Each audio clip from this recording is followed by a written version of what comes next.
안녕하세요. 이완희 목사입니다. 최근에 제가 한 책을 접하게 되었는데 어떤 책이냐면 윌리엄 에임스의 기독교 신앙의 정수라는 책입니다. 이 책을 읽다 보니까 내용이 너무 신앙적으로 견실하고 참 괜찮아서 이거 참 혼자 읽기는 아깝다. 그리고 이 책을 읽다 보니까 기독교 신앙의 그런 어떤 정수를 이해하기를 원하는, 그렇지만 어디서부터 시작해야 될지 모르고 있는 그런 분들이 함께 이 책을 접하면 참 큰 유익을 얻을 수 있겠다라는 생각이 들어서 이 책에 있는 내용을 여러분들과 함께 나누고 싶어서 이렇게 영상을 켜게 되었습니다. 먼저 오늘 이 윌리엄 에임스라는 분이 누구인가, 그리고 이 신앙의 정수라는 책이 어떤 책인가 좀 소개하고, 그리고 이게 32챕터로 되어 있습니다. 한 번에 한 챕터씩 제가 약간 좀 부연을 하면서 약간의 해설을 곁들여서 그냥 거의 이 책에 있는 내용을 그대로 나누면 우리 신앙에 굉장히 유익을 얻을 수 있을 것이라고 믿습니다. 그래서 오늘은 이 윌리엄 에임스가 누구이고 이 책에 대해서 좀 소개하는 시간을 갖고 조금의 어떤 서론을 좀 나누도록 하겠습니다. 이 윌리엄 에임스라는 분은요, 1576년에서 1633년에 사셨던 분입니다. 영국 분이고, 이분은 청교도 신학에 굉장히 심취하셨던 분입니다. 청교도 신학의 중심지인 케임브리지 대학교의 크라이스트 대학에 들어가면서 거기서 이제 청교도에 깊이 심취하게 되었다고 합니다. 그런데 청교도들에 대한 핍박이 거세지면서 이제 이 에임스가 좀 더 신앙적으로 자유로운 분위기였던 네덜란드로 건너가게 됩니다. 거기서 헤이그에 주둔하고 있었던 영국 군대의 군목이 되고 1611년에서 1619년까지 봉직하면서 교회의 위기를 가져올 알미니안주의에 관한 글을 그가 쓰게 되었습니다. 그래서 우리가 일명 도르트 종교회의, 여러분들 칼빈주의 5대 강령 아시죠? 이 알미니안주의의 어떤 도전에 반박하고 진리를 사수하기 위해서 이제 도르트 종교회의가 열리게 되면서 거기서 칼빈주의 5대 강령이 확립이 되죠. 알미니안주의를 물리치고 칼빈주의를 정립시키는데 굉장히 공헌을 했던 분이라고 합니다. 그래서 도르트 종교회의의 신학적 자문 역할과 비서직을 수행했었습니다. 그리고 이후에 노테르담 회중교회 협동 목사가 되는데, 이분은 교회를 부임하는 곳마다 청교도 신앙을 전수하기 위해서 생을 바쳤습니다. 그런데 이제 1633년 10월에 마스강이 범람하면서 그런 어떤 기후의 여파에, 그런 환경의 여파에 어떤 아주 독한 감기에 걸렸는데 폐렴에 걸리셔서 11월 11일에 이제 세상을 떠나게 되었습니다. 근데 이 에임스가 죽고 나서 4년 후에 그의 아내와 자녀들이 뉴잉글랜드로 이제 가서 정착하게 되는데, 거기서 에임스의 도서관, 그 책들을 다 가져갔나 봐요. 도서관을 옮겼어요. 그게 바로 하버드 대학의 도서관을 형성하게 되었습니다. 윌리엄 에임스는 특별히 뉴잉글랜드의 청교도들에게 많은 영향을 미쳤다고 합니다. 당시에 뉴잉글랜드의 청교도들은 칼빈의 작품보다 오히려 에임스의 작품을 더 많이 인용했을 정도라고 합니다. 그의 대표적인 책에는 신학의 정수라는 책이 있습니다. 이 에임스의 책은 미국의 하버드 대학하고 예일 대학 학부 학생들이 반드시 읽어야 하는 책이었다고 합니다. 그리고 조나단 에드워즈 1차 대각성 운동의 선봉장이었던 조나단 에드워즈도 이 윌리엄 에임스의 책을 굉장히 사랑했다고 합니다. 윌리엄 에임스는 신학의 목적은 하나님에 대한 지식이 아니라 하나님 앞에서 순종의 삶이라고 말했습니다. 이거 제가 목회하면서 정말 뼈저리게 느끼는 것입니다. 아무리 성경적인 지식을 머릿속에 막 꾸겨 넣어도 결국은 말씀의 순종의 삶이 없다면 그 모든 그 지식은 정말 지푸라기에 불과한 것이죠. 근데 오늘 제가 여러분들하고 나누기를 원하는 이 책, 신앙의 정수, 이것은 에임스의 세 번째 대표작이라고 합니다. 윌리엄 에임스의. 근데 이 책의 특징이 무엇인가? 이제 이 책의 특징을 제가 말씀드리는데, 기독교 신앙의 정수라고 이렇게 번역이 되었습니다. 그런데 이 책은 하이델베르크 요리문답, 그 요리문답서를 발전시킨 책입니다. 그래서 1618년부터 그가 죽기 전까지 1633년까지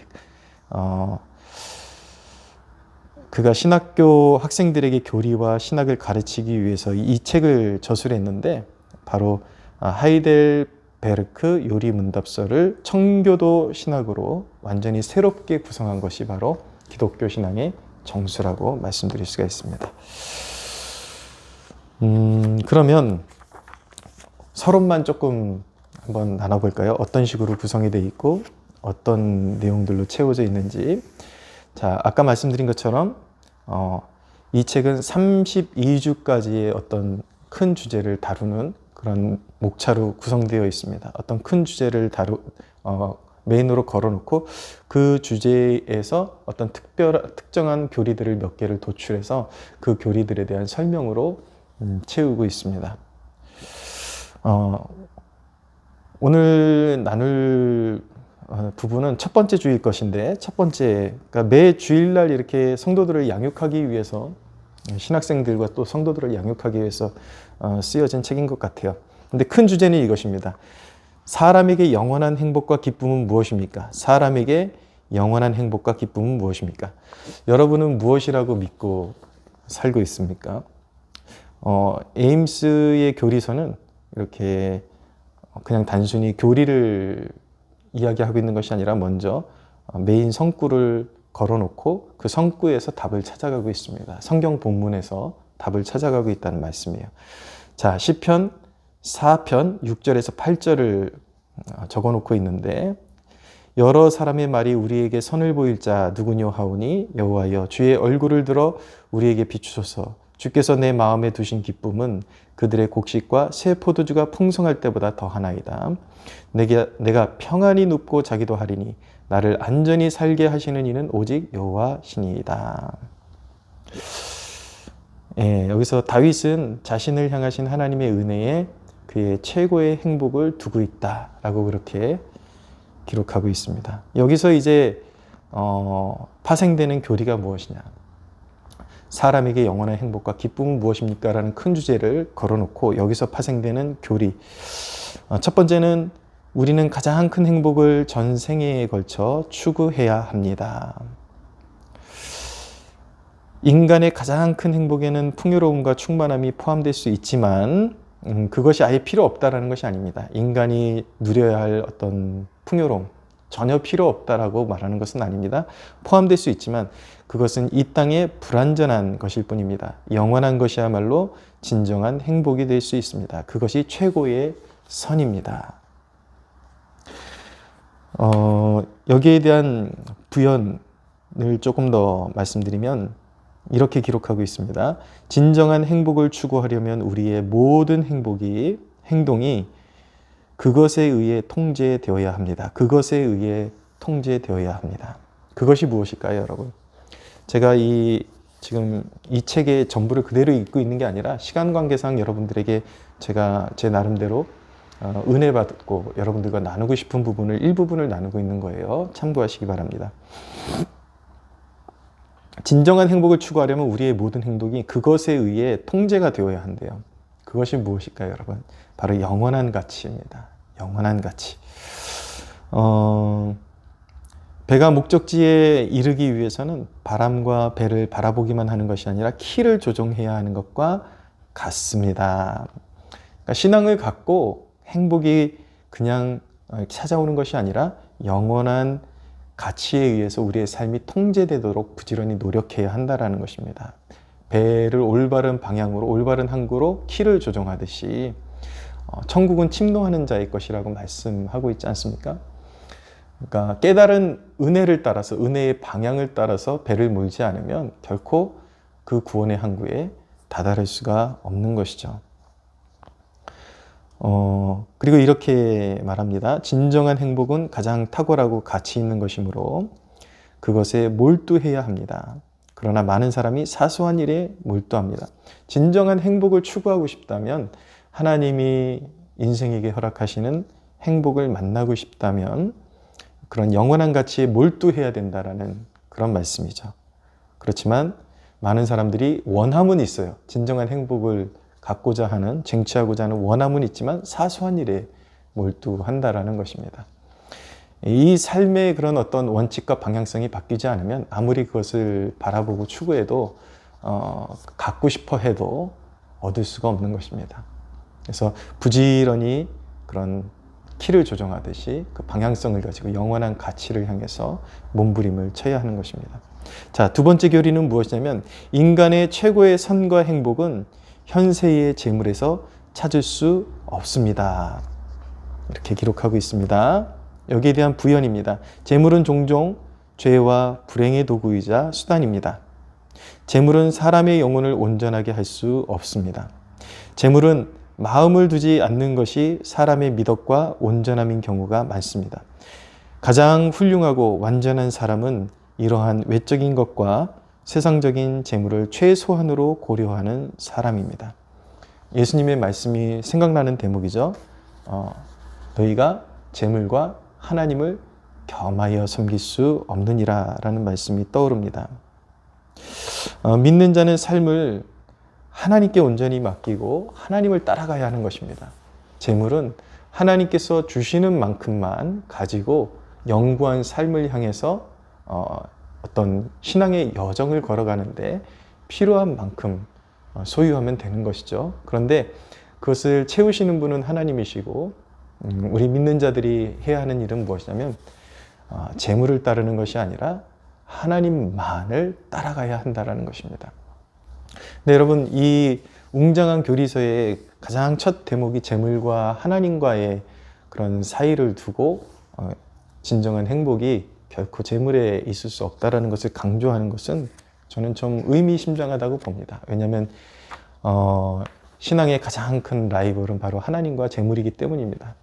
사실은 하나님과 재물이 라이벌이 될 수가 없죠. 견줄 수가 없는데, 인간의 그 어리석은 인간의 행동 안에서, 내면 안에서 항상 라이벌 관계가 되는 존재가 하나님과 돈, 이렇게 구성이 되기 때문에 아마 가장 이 교리서의 첫날 과정이 아마 이런 진정한 행복의 근원은 돈이 아니라 하나님께 있다는 것을 이렇게 강조하는 것 같습니다. 자, 세 번째 교리. 참된 최고의 선은 하나님과 맺는 연합과 친교에 있습니다. 시편 4편 6절에서 다윗은 여호와여 주의 얼굴을 들어 우리에게 비추소서라고 기도합니다. 하나님이 우리의 참된 최고의 선이라는 것입니다.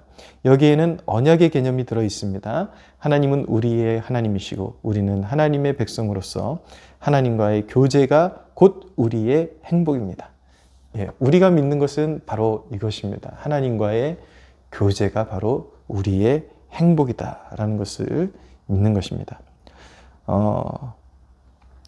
부연을 보면, 부연 설명을 좀 읽어드리면, 하나님과 교제할 때 우리의 영혼은 온전히 만족함을 얻습니다. 영혼의 만족, 우리는 영적인 존재이기 때문에 영혼의 만족이 하나님과의 교제에 있다는 것입니다. 세상 어떤 것도 우리의 영혼을 만족시킬 수 없습니다. 하나님이 우리의 처음이자 마지막 목적입니다. 목적을 올바로 설정하고 살아야 올바른 그런 목적지에 도착을 할 수가 있겠죠. 악에서 벗어나고 선을 참여하게 하는 것은 하나님과 그의 은혜를 구하는 것밖에 없습니다. 그 은혜에 참여하는 자들은 이 세상에서 어떤 일을 당하든지 참으로 축복받고 행복한 사람입니다. 이 은혜에 참여하는 자들, 하나님과 교제에 참여하는 자들은 가시적인 어떤 눈으로 보여지는 일을, 어떤 일을 당하든지 그것은 참으로 그에게는 축복이고 행복이다라는 것입니다. 오늘 죽어도 믿는 자는 행복이죠. 축복이죠. 주님의 품에 들어가는 것이니까, 영원한 안식을 누리는 것이니까, 사망을 이긴 자들에게 결코 그의 축복을 빼앗아갈 세상의 그 어떤 존재도 존재하지 않는다라는 고백인 것입니다.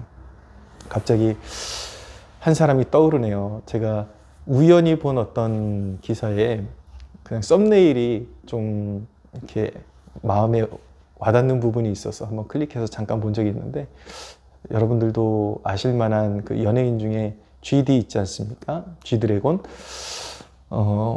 젊은 친구인데 이 친구의 지금 자산이 한 900억이 넘는다고 합니다. 900억. 뭐 돈을 어떻게 써야 될지 모르니까 한남동, 강남 뭐 이런 데 집을 몇 채를 사두는데, 뭐 집 한 곳은 뭐 슈퍼카를 아예 거실로 이렇게 엘리베이터로 올려가지고 자기 거실에서 보관하고 바로 거기서 타고 엘리베이터로 내려가서 그냥 타고 이렇게 볼일 보러 가는 그런 아파트에 살고, 뭐 슈퍼카가 한 서너 대가 있다 그러고. 근데 이제 요는 무엇이냐면 단 한 번도 행복해 본 적이 없다라는 것입니다. 이 G드래곤이 하는 말이 사람들이 생각하는 것과 다르게 너무 비참하다. 사람들이 착각한다라는 것이죠. 근데 이제 사람들은 자기가 비참하다, 불행하다 그러면 배부른 소리 한다라는 거예요. 그런데 그는 믿는 자도 아닌데 그런 진리를 이야기하더라고요. 행복은 돈이 있는 것이 아닙니다. 라고 그렇게 고백하는 그런 말을 들을 수가 있었습니다. 거기까지 알고 이 친구에게 정말 예수가 필요하구나, 정말 너무 안타깝던데 주님을 알게 되었으면 좋겠습니다. 근데 아직은 주님을 모르고 그 곤고한 마음을 달래기 위해서 뭐 명상도 참여하고 뭐 그렇게 하는 것 같아요. G드래곤이 주님께로 돌아오기를 소원합니다. 네 번째 교리, 하나님과의 교제에서 얻는 기쁨은 다른 모든 것에서 얻을 수 있는 인간의 기쁨을 능가합니다. 세상적인 모든 기쁨은 사라집니다. 일시적이고 순간적이며 종종 애통과 슬픔으로 끝납니다. 세상의 모든 기쁨에 근거를 두면 결국은 슬픔으로 끝나는 인생이 될 수밖에 없다는 것입니다. 이 세상의 쾌락과 즐거움에 속지 말고 그것이 하나님을 찾는 일을 조금이라도 빼앗지 않도록 하십시오. 바울이 말한 것과 같이 이 세상의 고난은 우리가 하늘에서 바라는 영원한 영광에 중한 것을 이루게 합니다. 사람들은 경건의 실천이 슬프고 우울하다고 생각하지만 성경은 그 반대로 말합니다. 가슴에 새기십시오. 여러분들 아직도 세상의 것들이 여러분들의 행복이라고 생각하고 있지는 않습니까? 막 말씀 읽어야 된다, 기도해야 된다 그러면 왠지 슬프고 우울해지고 내가 할 수 있는 것이 그것밖에 없는가? 그것을 통해서 하나님을 만나는 것이 축복입니다. 성경이 말씀하는 것이 진리입니다. 다섯 번째 교리, 이 기쁨과 이 위로는 신자들의 양심에 거룩한 안전함을 가져옵니다. 이 기쁨은 무엇입니까? 하나님과의 교제의 기쁨. 이것이야말로 신자들의 양심에 거룩한 안전함을 가져온다라는 것입니다. 오직 주만이 우리를 안전히 거하게 하십니다. 우리는 하나님의 이름을 부르고 하나님이 정하신 모든 수단을 부지런히 사용함으로써 확신을 가집니다. 여러분, 이 말씀에 동의할 수 있겠습니까? 오직 주님만이 우리를 안전히 거하게 하십니다. 그러나 진리입니다. 진실로 그러합니다. 구약의 선지자 예레미야는 하나님께서 너의 말로 말미암아 제국들을 파하기도 하고 일으키기도 하고 패하기도 할 것이다 라고 그런 약속의 말씀을 받았는데 고난이 너무 심했죠. 오직하면 눈물의 선지자라는 그러한 별칭을 얻었겠습니까? 그러나 바벨론이 침공해서 유다가 멸망하는 날, 유다의 왕들, 권력자들도 유다의 왕은 잡혀갖고 눈이 뽑히고 처참한 포로 신세가 되고 장정들이 죽어나가고 수많은 그런 사람들이 죽어나가는 환란 속에서 하나님께서 예레미야만은 그 생명을 보존해 주시죠. 그리고 예레미야를 공경에서 이렇게 구해 주었던 구스 사람 에벤멜렉이라는 사람도 하나님께서 너의 생명을 보존해 주실 것이다라는 약속을 주셨습니다. 여러분, 진정한 환란이 오면은 그 사람의 생활 여건이나 그 사람이 세상에 의지하던 그런 권세나 물질이 그 사람의 결코 구원자가 될 수 없다는 것이 말갛게 드러나게 될 것입니다. 오직 우리가 믿는 하나님만이 우리의 진정한 보호와 안식이 되시는 것이죠. 하나님과의 교제만이 가장 우리를 안전하게 보호해 주는 것입니다. 하나님의 임재는 다른 모든 좋은 것을 가져옵니다. 그러므로 우리는 본문에서 말씀하신 대로 하나님을 의지해야 합니다. 윌리엄 에임스는 본장을 열면서 행복은 하나님과 교제와 연합에 있음을 강조하고 있습니다. 물질과 하나님은 말씀드린 것처럼 인류 역사에 가장 큰 라이벌 관계에 있습니다. 여러분, 오직 믿음으로 사는 자만이 하나님으로부터 영원한 보호를 받고 안전을 누리게 될 것입니다. 그리고 하나님을 의지하고 살아가는 자는 하늘의 것들을 체험을 받고 진정으로 영적이고 또 하나님께서 우리의 아버지시니까 또 육적인 피로도 반드시 돌보아 주실 것입니다. 사랑하는 여러분, 하나님과 교제가 영원한 것이고 즐거움이고 그리고 우리에게 안전을 주시는 것이고 진정한 기쁨을 주는 것이라는 것. 인생의 진정한 목적은 하나님을 즐거워하고 하나님과 동행하는 것이라는 것. 여러분, 이 한 가지를 꼭 가슴에 심고 오늘 이 하루 승리하시는 여러분들 되시기를 주님의 이름으로 축복합니다. 다음에 또 다음 과를 가지고 여러분들 찾아뵙도록 하겠습니다. 하루 승리하십시오.